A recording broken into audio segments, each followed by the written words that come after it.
এসময়ত তেওঁ শহুৰেকৰ ঘৰৰ পৰা সৰিয়হ আনি মিঠাতেল বিকিছিল গুৱাহাটীৰ ঘৰে ঘৰে। শহুৰৰ ঘৰৰ পৰা সৰিয়হ আনি পামবোৰৰ মিলত সৰিয়হ পেৰি সেই সৰিয়হৰ তেল আনি গুৱাহাটীত বটলিং কৰি ঘৰে ঘৰে দি পেলাই প্ৰথম চাইছোঁ। এতিয়া এই যুৱকজনে ঘৰতে গঢ় দিলে সুস্বাদ নামেৰে এখন খাদ্য সামগ্ৰী উৎপাদন কৰা ব্যৱসায়ী প্ৰতিষ্ঠান।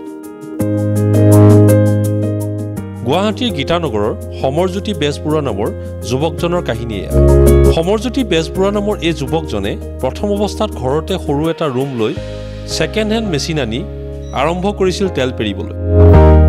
নমস্কাৰ ৰাইজ, আপোনালোকক স্বাগতম জনাইছোঁ গীতানগৰস্থিত সুস্বাদৰ আমাৰ এই উৎপাদন কেন্দ্ৰলৈ। আহকচোন আমি চাওঁ কেনেকৈ আমাৰ ইয়াত উৎপাদন কাৰ্যসূচীবিলাক চলি আছে। এইটো আমাৰ মেইন এক্সপেলাৰ মেচিন বুলি কয়। এইটো এক্সপেলাৰ মেচিন। ইয়াত মেইনলি আপোনাৰ হেৰিটো হয়, ক্ৰাছিংটো হয়। এতিয়া সৰিয়হটো ভিতৰলৈ গৈ আছে, ওপৰত ঢালিছোঁ আমি। এই নতুন এইমাত্ৰ আৰম্ভ হৈছে মেচিন। এইটো তেল আপুনি দেখিছে, লাহে লাহে তেলটো অহা আৰম্ভ কৰিছে। তলফালে দেখিব আপুনি তেলটো পৰা আৰম্ভ হৈছে। অকণমান সময় লাগিব আৰু তেলটো। এই মেইনলি ইয়াত সৰিয়হটো, ইয়াৰ মাজত কিছুমান স্ক্ৰু টাইপ আছে। স্ক্ৰুবিলাকে ইয়াক প্ৰেছ কৰি পেলাই তেলটো ওলায়। মুঠতে আপোনাৰ এইটোত প্ৰায় 1 কুইণ্টলত আমি 35 লিটাৰমান তেল এইটো মেচিনত পাওঁ। এইটো আপোনাৰ হট প্ৰেছ বুলি কয়, এক্সপেলাৰ মেচিন। তাৰমানে এই পূৰা সম্পূৰ্ণ স্কুইজ কৰি তেলটো উলিয়ায়, ক্ৰাছ কৰি পেলাই। এইটোৰ তেলৰ পৰিমাণটো বেছি, নিষ্কাশনৰ পৰিমাণটো বেছি। আৰু তাৰ উপৰিও আমাৰ আছে আপোনাৰ এইকেইটা মেচিন যে দেখিছে আপুনি, এইবিলাক হৈ গ'ল আপোনাৰ কাঠিগানি মেচিন বুলি কয় বা ৰোটাৰী মেচিন বুলি কয়। এতিয়া আপোনাৰ ইয়াৰ ভিতৰত কাঠৰ বিটবিলাক আমাৰ লগোৱা হোৱা নাই। যেতিয়া আমি চলাওঁ ভিতৰত কিছুমান বিট লগোৱা থাকে, তেনেকৈ লাকৰি গানি বুলিও কয়। কিন্তু এইটো গুজৰাটী মেচিন হয়, এইটো ৰোটাৰী লাকৰি বুলি কয়। ইয়াৰ ভিতৰত বিট কিছুমান লগাব পৰা জেগা কিছুমান থাকে। বিটবিলাকৰ মাজত আচলতে সৰিয়হ হওক বা নাৰিকল হওক বা তিল তেল হওক, এইবিলাক আমি পেৰোঁতে সেই কাঠবিলাকে আচলতে চেপে। কিন্তু ইয়াত তেলৰ পৰিমাণটো অকণমান সামান্যভাৱে কম ওলায়। প্ৰায় এইটোত যদি 35 লিটাৰ তেল আমি পাওঁ মানে এক্সপেলাৰটোত, তেতিয়া এইটো এক্সট্ৰেক্টৰ মেচিন। এক্সট্ৰেক্টৰ মেচিনত আমি অকণমান পৰিমাণটো কমি যায়। তাৰমানে ধৰক এইটোত আমি 16 পৰা 18 লিটাৰ তেল পাওঁ। এতিয়া এইটো গেদ হৈ থাকিব তেলটো। তেতিয়া দুদিন বা এদিন থাকি গ'লে তেতিয়া তেলৰ কেৰেক্টাৰটো আহিব। এইটো আপোনাৰ এটা প্ৰচেছ চলি আছে। হয়, এইটো প্ৰচেছটো কেনেকৈ কি হয়? এই প্ৰচেছটোৰ বিষয়ে ইতিমধ্যে মই আপোনাক যে ক'লোৱেই যে মানে আমি সৰিয়হটো আহিল ইয়াত, আহি পেলাই ইয়াৰ মাজেদি ইয়াত প্ৰেছিং হৈ আছে। ইয়াত স্ক্ৰু আছে কিছুমান, স্ক্ৰুবিলাকৰ মাজেদি ইয়াত প্ৰেছিং হৈ আছে। তেলটো আপোনাৰ ওলালে এতিয়া এনেকৈ আপোনাৰ ধৰক আমি 3 বাৰ বা 4 পাক দিম। দিওঁতে ইয়াৰ কমপ্লিট তেলটো ইয়াৰ ওলাই যাব সৰিয়হটোৰ পৰা। এইটো প্ৰথমবাৰটো প্ৰচেছ হোৱাৰ পিছত এইটো গেটটো ওলাইছে। হয় হয়, এইটো গেট এইবাৰৰ গেটো আছে। অকণমান ইয়াৰ আগৰ আমি যেতিয়া মেচিনটো চলাইছোঁ তাৰ গেটো আছে। একেলগে এইটো আমি ওপৰত দিম, ইয়াৰ তেলটো ইয়াৰ নিষ্কাশন কৰা হ'ব। তাৰমানে ইয়াত আমাৰ তেলটো ওলালটো, ওলোৱাৰ পিছত আমি তেলটো ডাইৰেক্টলি আমি ফিল্টাৰত দিব নোৱাৰোঁ বা এইটো আমাৰ কনজাম্পশ্যনৰ কাৰণে সি মানে ৰেডি হৈ নাথাকে।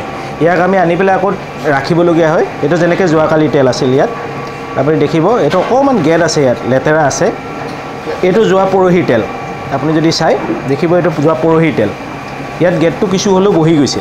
এতিয়া এনেকৈ এইটো 2 দিন বা 3 দিন তেলটো ৰাখি দিয়াৰ পিছত এই তেলটো আকৌ আনিম আমি, আনি পেলাই কি কৰিম, এইবিলাক খলি হৈ আগতে মানে ক্ৰাছিং হৈ যোৱা সৰিয়হৰ খলি হৈ ইয়াক আমি ড্ৰামত ঢালিম। ডাম্পিং ড্ৰাম হয় এইবিলাক। ইয়াৰ পৰা এই মেচিনটোৱে টানি আনি এইবিলাক 10,000 মাইক্ৰনৰ কাপোৰ হয়। এই যে এইবিলাক দেখিছে আপুনি, এইবিলাক 10,000 মাইক্ৰনৰ কাপোৰ হয়। এইটো কিন্তু ফিল্ট্ৰেশ্যন হয়, এইটো কিন্তু আপোনাৰ ৰিফাইন নহয়। বহুতে এই ভুলটো কৰে যে ৰিফাইন আৰু ফিল্টাৰ এই দুটা বেলেগ বেলেগ বস্তু। আমি এইটো ফিল্ট্ৰেশ্যন কৰোঁ, ইয়াত কোনো কেমিকেলৰ কথা নাথাকে। ইয়াত খালি আমি 10,000 মাইক্ৰনৰ কাপোৰৰ মাজেদি ইয়াক আমি চেকি দিওঁ, যাতে আপোনাৰ ইয়াত থকা যিবিলাক ডাষ্ট পাৰ্টিকেল থাকে বা লেতেৰা পেতেৰা ধূলি বালি বা খলি হৈ টুকুৰা থাকি যায়, এইটো এই মেচিনটোৰ ভিতৰত থাকি যায় আৰু ইয়াৰ পৰা আপোনাৰ তেলটো আহি পেলাই এইফালে কালেকশ্যন হয়হি। এতিয়া মেচিনটো চলি থকা নাই, যেতিয়া চলি থাকে সি সেইটো হয়। তাৰপিছত আহি সি আমাৰ ডাম্পিং টেংকত আহিল। ডাম্পিং টেংকৰ পৰা আমি ইয়াক বটলিং কৰি পেলাই ৰেডি টু ইউজ হৈ যায়। হয় হয়, এইটো আপোনাৰ বাই প্ৰডাক্ট হয়, এইটো খলি হয়। এইটো কি কৰে? এইটো ইয়াৰ বহুতখিনি ব্যৱহাৰ আছে এতিয়া। এইটো আপোনাৰ মাছৰ দানা, মেইনলি মাছৰ দানাত যায়। মানে আমাৰ যিবিলাক মাছ খেতিয়ক আছে, মাছৰ খেতি হেৰিতে পুখুৰীত দিয়ে। তাৰ উপৰিও আপোনাৰ এইটো ইয়াৰ নাইট্ৰজেন খুব হাই নাইট্ৰজেন থাকে, গতিকে এইটো আপোনাৰ খেতিটো খুব ব্যৱহাৰ হয়। আৰু আপোনাৰ নাৰ্চাৰীবিলাকে লৈ যায়, ফুলত দিয়ে, সেইবিলাকৰ কাৰণে লাগে। তাৰ উপৰিও গৰু ছাগলীৰ দানাটো ইয়াৰ এটা ব্যৱহাৰ আছে। তেলৰ দুটা কোৱালিটি থাকে, এটা বেছ এটা লৈ আছে। কেনেকৈ গম পোৱা যাব কোৱালিটিটো? তাৰমানে সৰিয়হটো একেটাই, হেৰি যিটো আমাৰ ক'লা সৰিয়হৰে তেল। কিন্তু কথাটো হৈছে কি যে ইয়াৰ এক্সট্ৰেকশ্যনৰ প্ৰচেছটো বেলেগ বেলেগ। এতিয়া তেলটো কম ওলাই, কিন্তু তাত চেণ্টটো মই আপোনাক দেখুৱাব পাৰিম, ৰ'বচোন। আপুনি অকণমান হাতত লৈ চালে ইয়াক গম পাব।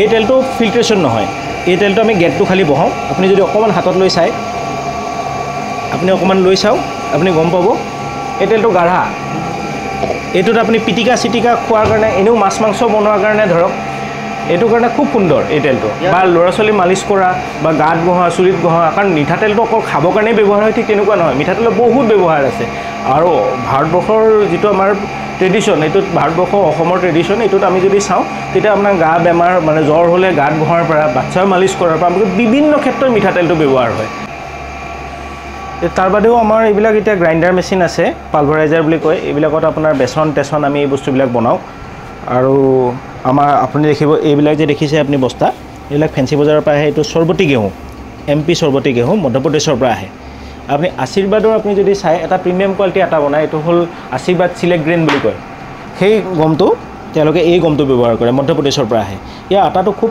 ধুনীয়া হয় ৰুটিটো সফ্ট হয় খাই খুব ভাল পায় তে আমি মেইনলি এইবিলাক বস্তু ব্যৱহাৰ কৰোঁ মানে হাই এণ্ড কোৱালিটিৰ যিবিলাক প্ৰডাক্ট যিকোনো এটা বস্তু যিটো হাই এণ্ড কোৱালিটিৰ যাতে পিছত গৈ পেলাই কমপ্লেইন নাহে কাৰণ খাদ্য প্ৰডাক্টত আপোনালোকে এটা কথা জানেই যে মানুহৰ এটা চইচ থাকে যদি বস্তুটোৰ অকণমানো ইফাল সিফাল হয় নহয় মানুহে কমপ্লেইন আহে গতিকে আমি যাতে কমপ্লেইন নাহে তাৰ ব্যৱস্থাটো কৰিবৰ কাৰণে সদায় খুব হাই এণ্ড প্ৰডাক্টবিলাক আমি কালেকশ্যন কৰোঁ বৰ্তমান সমৰজ্যোতি বেজবৰুৱা নামৰ যুৱকজনে তেলৰ লগতে উৎপাদন কৰে প্ৰায় 70 বিধকৈ অধিক খাদ্য সামগ্ৰী আমাৰ এতিয়া মূলতঃ আমি প্ৰায় 70 বিধমান খাদ্য সামগ্ৰী আমি প্ৰচেছিং কৰি আছোঁ তাৰ ভিতৰত আমাৰ মছলা আইটেমবিলাক আছে বিভিন্ন ধৰণৰ মছলা আইটেমবিলাক যেনেকৈ জিৰা ধনিয়া জালুক আপোনাৰ আদা গুড়ি আপোনাৰ কাশ্মীৰী জলকীয়া মানে যিটো ৰঙৰ কাৰণে ব্যৱহাৰ হয় ইয়াৰ জালটো কম কিন্তু ৰংটো বেছি ঠিক তেনেকৈ চিলি পাউডাৰ তাৰপিছতে আপোনাৰ মিলিং আইটেমত আছে আপোনাৰ চাউলৰ গুড়ি বেচন ছাটু ৰাগীৰ আটা বাজৰাৰ আটা জোৱাৰৰ আটা আৰু সেইফালে আছে আমাৰ নৰ্মেল যিটো আমাৰ গমৰ আটা এইটো সৰ্বতী গেহুৰ আটা এইবিলাক বস্তু আমি প্ৰচেছিং কৰি আছোঁ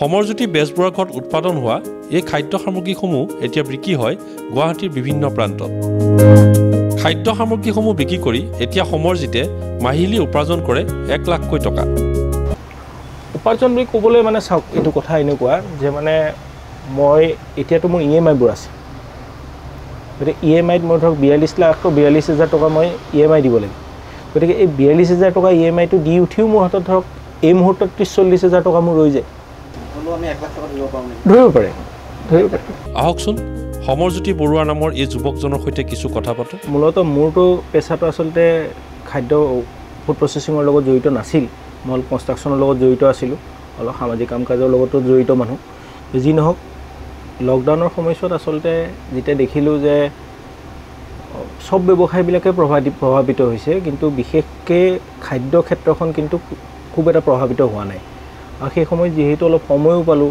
বস্তুবিলাক চাবলৈ আৰু মই বিয়া কৰাইছোঁ ছয়গাঁৱৰ পৰা গতিকে ছয়গাঁও গাঁৱৰ অঞ্চলবিলাকতো মই কিছু ঘূৰিবলৈ তেতিয়া সুযোগ এটা পালোঁ মই গুৱাহাটীৰ ল'ৰা আমি বৰ বেছিতো গাঁৱত ঘূৰা নাযায় সেই সময়ত যেতিয়া মই ঘূৰিবলৈ এটা সুবিধা পালোঁ তেতিয়া দেখিলোঁ যে এই ক্ষেত্ৰখন বিশেষকৈ মানে ফুড প্ৰচেছিং আমিতো আৰু উৎপাদন নকৰোঁ আমি প্ৰচেছিং কৰোঁ এইবিলাক প্ৰচেছিং প্লাণ্ট গতিকে আমি এই ক্ষেত্ৰখনত এটা পটেনচিয়েল দেখি আচলতে আকৃষ্ট হ'লোঁ আৰু তেনেকৈ 2021 চনৰ প্ৰায় অক্টোবৰ মাহত মই সোমাইছোঁ ব্যৱসায়টোত তাৰপিছত গ্ৰেজুৱেলি ছয়গাঁৱত প্ৰথম প্লাণ্টটো আমি বহালোঁ সেইটো এতিয়াও আমাৰ চলি আছে ছয়গাঁও চৌধুৰীপাৰাত থানাৰ পিছফালে সেইখিনি জেগাত প্ৰথম তেলেদি আৰম্ভ কৰিছোঁ কিন্তু যেতিয়া দেখিলোঁ যে অকল তেলেদি আচলতে ছাষ্টেইন কৰাটো সম্ভৱ নহয় কাৰণ মাৰ্জিনবিলাক হয় কি কেতিয়াবা মাৰ্জিন থাকে কেতিয়াবা নাথাকে কাৰণ চাওক এই বস্তুবিলাক এতিয়া ইণ্টাৰনেশ্যনেল কমোডিটি এতিয়া যে কৈ আছে ৰাছিয়া ইউক্ৰেইনৰ যুদ্ধ বা আৰু হেৰি এইবিলাক কথাৰ প্ৰভাৱ বাৰুকৈ পৰে আমাৰ এই ইণ্টাৰনেশ্যনেল কমোডিটিবিলাকৰ ওপৰত গতিকে আপোনাৰ কথাটো হৈছে ইমান বেছি প্ৰভাৱিত যে আজি যদি তেলটোৰ দামটো 160 টকা হৈ আছে কালি এইটো 180 হৈ যাব পাৰে পৰহি এইটো কমি আহি 150 হৈ যাব পাৰে গতিকে বৰ ডিপেণ্ডেবল নহয় তেলৰ ব্যৱসায়টো কিন্তু তাৰ মাজতে আপুনি এটা আপোনাৰ জ্ঞান বুদ্ধিৰে আপুনি গোটেই মানে আপুনি সৰিয়হৰ তেলৰ বেপাৰ কৰিব লাগিলে আপুনি ইউক্ৰেইনৰ যুদ্ধৰ ওপৰতো আপোনাৰ নলেজ থাকিব লাগিব কথাটো হ'ল তেনেকুৱা তেতিয়া আমি যদি এই কমপ্লিকেশ্যনবিলাক দেখিলোঁ তেতিয়া আমি দেখিলোঁ যে ইয়াৰ লগতে যদি আমি প্ৰডাক্ট বঢ়াই গৈ থাকিব পাৰোঁ ইয়াৰ লগত ধৰক আমি মছলা আইটেমখিনি বঢ়ালোঁ তাৰপিছত আমি দেখিলোঁ আমি গ্ৰাইণ্ডিং ছেকশ্যনটোলৈ যাব পাৰোঁ আমি আটা চাউলৰ গুড়ি বেচন ছাটু সেইখিনিলৈ গ'লোঁ আমি মিলেটছৰ আটাবিলাক বনালোঁ গতিকে গ্ৰেজুৱেলি আমি দেখিছোঁ যে আমি যদি ধৰক এটা ধুনীয়া এখন কেটলগ লৈ যাব পাৰোঁ আৰু কিছু এটলিষ্ট 500 ঘৰ বা 600 ঘৰ আপোনাৰ যদি কোৱালিটি কাষ্টমাৰ থাকে আপোনাৰ হাতত তেতিয়াহ'লে আমাৰ নিচিনা এনেকুৱা ইউনিট এটা কৰি এটা পৰিয়াল সুন্দৰকৈ চলি থাকিব পাৰে অকণমান মানে মোৰ কথাটো হ'ল আমাৰ মানুহৰ অসমীয়া মানুহৰ এটাই সমস্যা, সেইটো হৈছে আমাৰ ধৈৰ্যটো খুব কম। ব্যৱসায়টো আপুনি আৰম্ভ কৰোঁতে প্ৰথম অৱস্থাত বহুত ধৰণৰ চেলেঞ্জৰ সন্মুখীন হ'ব। আপোনাৰ এনেকুৱা লাগিব যে ব্যৱসায়টো এৰি দিওঁ নেকি।